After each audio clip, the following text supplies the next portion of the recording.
All right, welcome back to our next edition of Talking with Adam and Dave. And today's topic is long-term care. And while this is a very big and nuanced topic, and one that we end up talking about a lot here at Fourth Dimension, not only in the hallways, but in client meetings, at reviews, etc. And I guess I'll start there, Adam. Why do you think it comes up so often, long-term care? I think when it comes up from a personal experience that someone may have had or may be Mm, having. A family member or someone they know is seeing their assets, seeing their money, going to a facility, and that's scary. And it's not just scary for the financial aspects, it's scary for the none of us really want to end up there. I think that's part of the harsh reality of this. So it's almost like, like we kind of don't want to talk about this, but we probably should. So as you know, it comes up as like, kind of look around like, what are we doing about long-term care? yeah, yeah, yeah. And it's not one of those, it's hard to be in a point at a point where you're fully done with it. In other words, it's so, for most people, so far into the future, and there are so many unknowns that you really can't get 100. It's hard to get to 100% check the box, we're done, don't think about it. And so I guess in terms of like defining it, when you talk about long-term care, think about it, what does that mean to you? Great question. I think it means that when somebody needs help with Hmm. basic living tasks, I mean, the terminology is activities of daily living. They need help with those things, walking and dressing and toileting and eating and all those things. But it's where it's sometimes not just not safe to live alone or to live at home. And so you need to have help. And so you Hmm. need care, and it generally requires care for a long time, or we think it may, hence the term. So it's just when somebody reaches a point where they need assistance, and of course that can be expensive. So I think that's where it generally, kind of hits home is like, man, what happens? I think a great question I heard one person ask is, what if a fire were to break out in your home, can you get out safely on your Hmm. own? Hmm. And if you're not sure, then that might be a good signal that you might need some care. But it's often, as you know, it comes from the kids, the younger family members that are concerned about having to Or a care. spouse too. You know, Yeah. a spouse can cover for one for a while, I think. And Mhm. that's where if you look at averages, the care need is around 2 years, right? But what is the actual paid care? And Bingo. so it's like if someone actually needs the care, they can't get out of their house if there's a fire, for your example, in a 2 year window. Maybe the other spouse is in good shape or there's a family member that lives close by and they're able to cover that. Now that can disrupt their lives, of course, but maybe they do that for a year plus. And maybe there's only like a 6 or 8 month window where you actually have to bring somebody into the home, a professional, or going to a nursing home, assisted living. And so even in that example, it's really hard to know, okay, well, how do I prepare for that? Hmm. And in terms of preparation, there are a lot of different categories in terms of you shared a stat the other day, like what percentage of people want to age in place? Yeah, the statistic I saw was like 76% of people surveyed want to age in place. And what that means is, at least according to this, was people want to stay in their house as long as Mm, possible. That's your hmm. home. That's where you're comfortable. That's where your life is. Most people don't want to go to a place that is new and not home. Um, this kind of so the preparation, like you said, there are a lot of ways to view that. There's just the emotional, the familial, the preparation that is the soft stuff, and then there's the financial preparation. We could spend hours and hours talking about either of those two distinct forms of preparation. Since you brought up statistics, let me just mention something because Yeah. industry in encouraging people to prepare financially shares statistics that are kind of not super accurate when you really dig into it. The statistic I had always been taught was the average care need is 2.4 years. And Hmm. the average couple, or in other words, 50% of people will need some care, and that care need is 2.4 years. If the care is $100,000 a year, then you can kind of bring that math together and kind of come up with some numbers. But it turns out that not all of that care need is paid care. Hmm. Like you said, a spouse may care for their spouse or a family member. Paid care, and I'm just going to read some stats here. The paid care statistics, according to the Department of Health and Human Services, for women, 51% of women will need care. For men, it's 39% that will need paid care. The average length of time for paid care for a woman is 1 year, and the average length of time for paid care for a man is zero point 0.6 years, meaning 7 months. Wow. And if you combine those, that means 45% of people will need paid care at some point in their lives, but the average is zero point 0.8 years. That's wildly different than what we were always told by the folks that are selling long-term care insurance. Yeah, three times. I mean, zero point 0.8 to 2.4, that's a huge difference. Hmm. And you say, I mean, it's going to vary depending on where you live and what kind of care you're looking for. But if you say it's about $100,000 a year, yeah, that's a big variance. Yeah. And depending on the size of your nest egg, it really can kind of dictate how aggressive you want to be in satisfying that potential care need. So we're often scared into submission, either scared into not doing anything because it's too expensive, or scared into, well, you better do something. And it I just encourage people to take a step back. Okay. Yes, Mm, there are people that will be in a care facility for a very long time.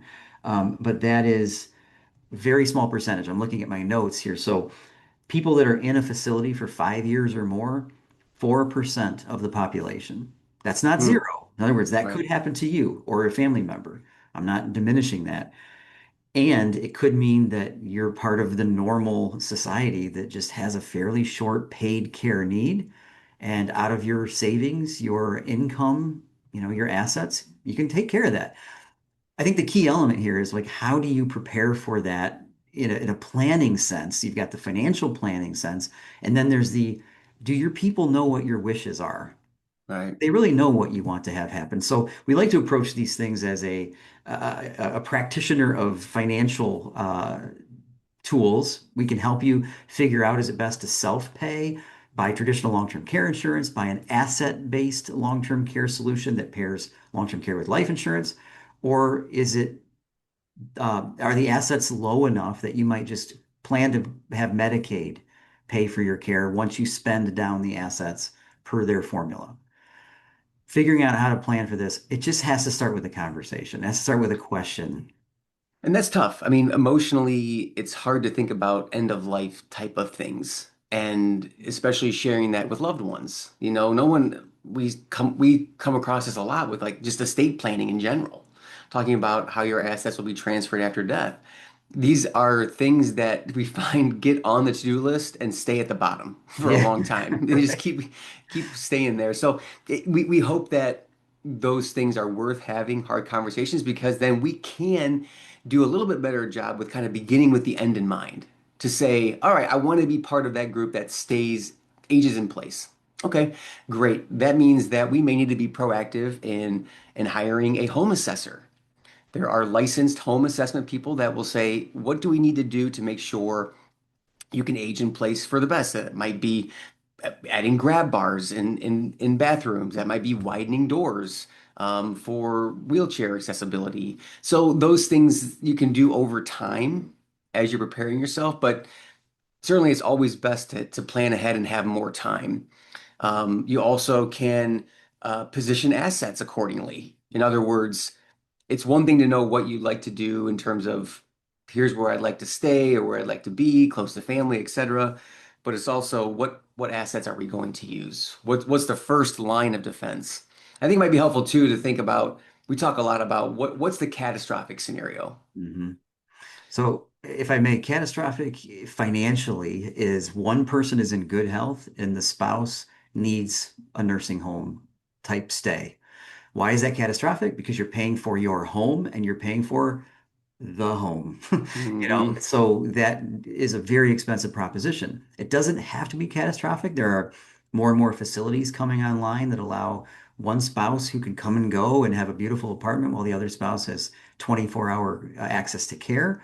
But that is the most difficult scenario because it's the most costly. Otherwise, again, it's not as catastrophic financially. Bear with me. If one person passes away and the surviving spouse needs care in a facility, why? Because you sell the home, you use the home Mm, equity, and now you're just transitioning home expenses to nursing home or assisted living expenses.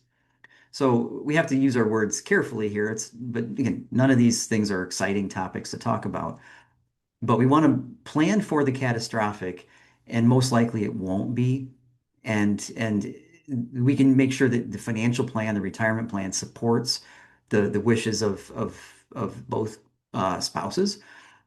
But again, we understand that statistics can trick us into either being afraid of the conversation when we shouldn't be, or just I don't know, letting us feel like we just can't deal with it.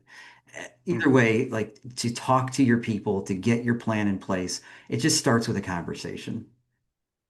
Yeah, and I think that this conversation will probably, we'll probably have multiple conversations about this. I Mhm. think this is one that, you know, there's a continuum, not only of your care, but also of solutions. There's some that are way out in left field that we talk about occasionally. But for the most part, it's kind of the basics. Again, what does care look like? Who's on your team?